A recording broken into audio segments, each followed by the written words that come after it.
From the BBC, why Kamala Harris lost, a flawed candidate or a doomed campaign? Right, now as you all know, long-term viewers of the channel, Bootneck's law states that if the BBC ever asks a question, the answer is always no. This is one of those rare occasions where it doesn't work, because obviously they've posited 2 questions in the headline. I suppose a subclause to the law should be, whenever the BBC asks 2 questions in one headline, the first one is the correct answer because they know it before they ask it. Ultimately, the campaign wasn't terrible, was it? They didn't make any massive glaring gaffes. I mean, yeah, she was caught lying plenty of times, but it's politics, they all do that. It is hilarious that they're having to ask whether or not they thought it was a flawed candidate, however, when during the Democrat primary process, she was the least popular person on the stage by far. It wasn't even close. She's got all the charm of a radioactive leper and the charisma of a drunk Harvey Weinstein. So we'll read the story and we'll laugh, and I'll point out why the loony left refused to learn a single lesson from the last 3 days. And we can finish up by laughing at some tweets, hopefully ushering in the mass self-deportation of 4 million blue-haired lunatics. Great news, finally me granny will be able to get some blue rinse from Aldi. They've been sold out since 2016.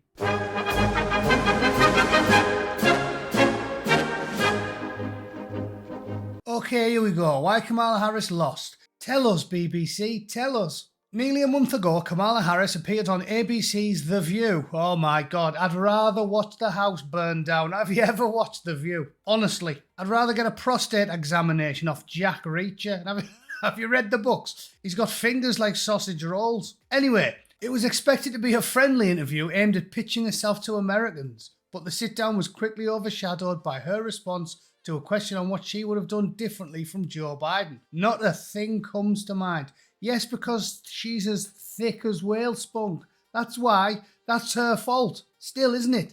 It's not the campaign, it's the candidate. Harris's answer, which became a Republican attack ad-on loop, underscored the political headwinds that her Jumpstart campaign failed to overcome in her decisive loss to Donald Trump on Tuesday. As the sitting vice president, Harris was unable to untether herself from an unpopular president and convince voters that she could offer the change they were seeking amid widespread economic anxiety. Oh my God. There's people on Twitter saying, oh yeah, people didn't vote for her because she wasn't a man. She wasn't a man. So even the left know that Biden was more popular than Kamala Harris. In fact, he was obviously more popular than Kamala Harris because unlike her, he actually won a primary. He actually got voted into the position where he could run for president. She didn't. In fact, let's just have it said, she got the job because she wasn't a white man.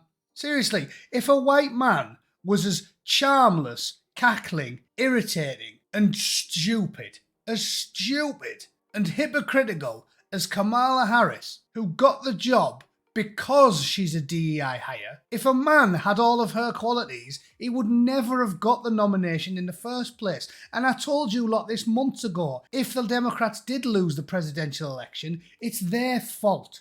Just like 2016 was their fault. 3 million Bernie bros scrubbed the vote after they cheated. And Debbie Wasserman Schultz cheated. And they gave the questions in advance to Hillary Clinton when she was going to debate Bernie Sanders. That's the only reason Hillary Clinton lost. She lost to Trump by 100,000 votes. And 3 million Democrats refused to vote for her because the DNC are corrupt and they play this game where you put the time in, you get the nod. They refused to allow a Democratic vote, so they stitched up Bernie Sanders, handed it to Hillary Clinton under the table, and then millions of Democrat voters refused to vote for her. That's the only reason Hillary Clinton lost to Donald Trump, the only reason. And now, same thing. The DNC, the corrupt bureaucrats behind the scenes, told everyone, here's your candidate, have him. She was less popular than Klobuchar, she was less popular than Warren, she was the least popular candidate by far, and they hoisted her on you anyway and said,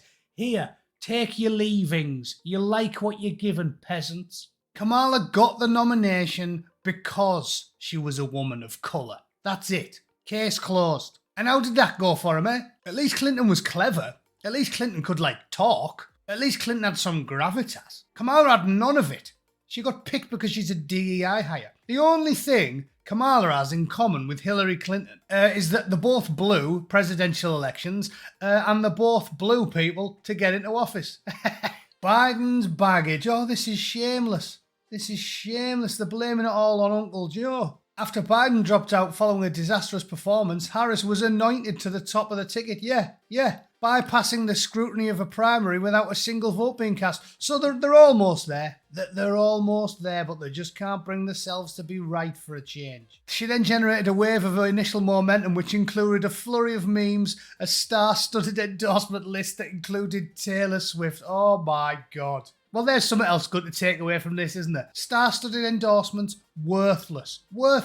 They proved that in 2016 when Joss Whedon made that video with all those famous people. On Tuesday, November 8th, this country will make one of the most important... The most important decisions in its history. You have a chance. You have an obligation. ...to be a part of that decision. You might think it's not important. You might think you're not important. But that's not true. And the only way we can prove that to you is by having lots of famous people. Lots of famous people. Lots and lots of famous people repeating how important. Important.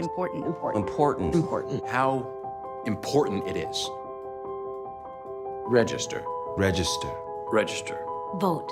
There's so many famous people. But you only get this many famous people together if the issue's one that truly matters to all of us. A disease or ecological crisis or a racist, abusive coward who could permanently damage the fabric of our society. Do the math. Oh, actors and singers are going to solve the problem. Nobody cares. Shut up and sing, minstrel. My favourite band's Oasis. Love them. But I wouldn't ask Liam Gallagher for financial advice, would I? I wouldn't say, who do you think I should go with for my mortgage, Liam? Taylor Swift, Katy Perry, all the Avengers cast. I couldn't give a monkey's fart. Shut up and do your job. Unbelievable these people think that we care what they have to say, just because we watch them in films occasionally. Christ on a bike, how can you be that ignorant? It must be the only profession where these people are dumb enough to think we care what they actually have to say about politics. Do you know what I mean? You don't do it with mechanics or plumbers or window cleaners, do you? Hello, Mr. Window Cleaner. Now, once you've finished with that patch of double glazing, do you want to give me some life advice, do you? When's that happened? A struggle to build on Biden's network of support. Making it about Trump backfired. They'll say anything. It didn't work because you're as thick as shit, love. That's it. You're an absolute log. You should just retire from politics altogether. Honestly, you're about as popular as malaria. Nobody wants to have anything to do with you. Shall we finish up with a few comical tweets, shall we? I still can't get enough of Twitter. These people refuse to learn anything. It's unbelievable. Disgraced propagandist posted this. Yeah, that's an interesting question, isn't it? As I've said many times, time hasn't proved me wrong. Time's proved me right. They're all calling everyone conspiracy theorists about 2020 and, all Silicon Valley was banning everyone and you weren't allowed to say it. If you look at those numbers, where everyone's basically getting about 60 million votes, but all of a sudden, out of nowhere, when there was widespread evidence of cheating, suddenly Uncle Joe gets 81.3 million votes and nobody thinks that's weird. If it looks like a duck and it quacks like a duck, it's a duck. If it looks like there's big fat women driving vans into polling stations at 3 o'clock in the morning with 400,000 votes in bin liners, looks like that's what happened. Yeah, that's what happened. That's my opinion and nobody will ever change my mind about it. And the numbers and time appear to have proved me right. So I've spent 4 years saying it. I'll say it again. Something definitely looks dodgy about 2020. But you know what? It doesn't matter because it's all turned out good in the end, hasn't it? It's like Star Wars. Fantastic high, crushing low, glorious ending. It worked out better. If you'd have done two terms on the bounce, probably wouldn't have learned much. Probably would have been hamstrung the entire time. Now he knows what he's doing. He can vet his team more closely. It's going to be better than ever. It's all worked out good in the end. It's almost like Jesus Christ himself had a hand in it. But those numbers tell a story, in my opinion. I'll just leave it at that, because heaven knows, it cost me a 2-week ban last time we talked about this subject in detail. Here's another top cabinet member of the UK government. Let's see if she puts a foot in her mouth quite as well as Lamtron did. Donald Trump is killing, thousands of Americans by giving them duff advice, and his macho, I'm all right, look at me, I've survived COVID, is an absolute buffoon. He has no place in the White House. He's an embarrassment, and he should be ashamed of himself, especially when thousands of Americans have died. COVID is... You best grab your ankles, Angela, because Donald's coming in dry. Oh, yes. You won't even need to hitch your skirt up. He will smash it straight through the back of your denim jeans. You absolute harpy. You're going to get the good news off the Orange Oracle, sweetheart. Oh, here's James O'Brien. What's he got to say? So I don't think you can argue with that conclusion. An alarming number of people, enough people to elect a president, don't care at all about liberal democratic norms. As long as, and then you can insert whatever sentence you want here, to take you back to where this introduction began, as long as it brings down the price of petrol. Here. First things first, stop calling people gammon. Stop calling people gammon, right? Look at me. He'll call me gammon. I'm handsome. I've got a good complexion. He looks like his entire head is constructed out of crispy bacon. So again, stones, glass houses. Don't throw them, bacon face. Don't do it. Secondly, you don't know the meaning of the word liberal. That's the real problem. I'm a liberal. Woke people, the modern left, they don't know the meaning of the word liberal. Free speech, freedom to take the piss, freedom to say whatever you like, freedom to make jokes, even if they're a little bit salty. The likes of Keir Starmer and James O'Brien and AOC and Kamala Harris, they don't know the meaning of the word liberal. Face the mirror if you want to see what a full-blown fascist looks like, bacon face. Catherine Burble-Singh, all those people who went on about saving democracy, will they respect the democratic choice the American people made? Nope. Definitely not. Election denial is only bad when you do it. Has that not sunk in yet? In fact, for the last 5 years, has this channel not basically been about that? The mind-melting hypocrisy, the unending hypocrisy of the left.